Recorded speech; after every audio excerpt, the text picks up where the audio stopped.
ঈশ্বরের তৈরি করা একটি সুন্দর বাগানে প্রথম পুরুষ আদম এবং নারী হওয়া বসবাস করত।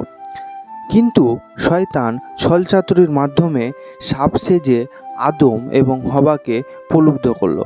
সাপ জিজ্ঞাসা করলো, এইসব গাছগুলি থেকেই কি ফল খেতে ঈশ্বর তোমাদের বারণ করেছে?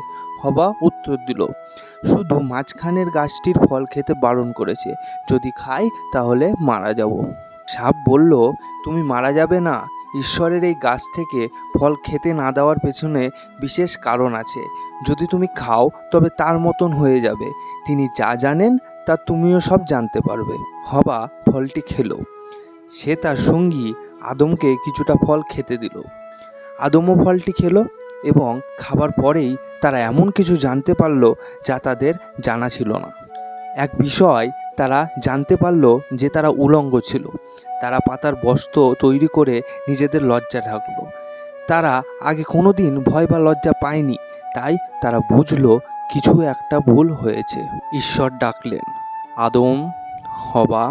আদম উত্তর দিল, আমরা লুকিয়ে আছি, আমরা উলঙ্গ।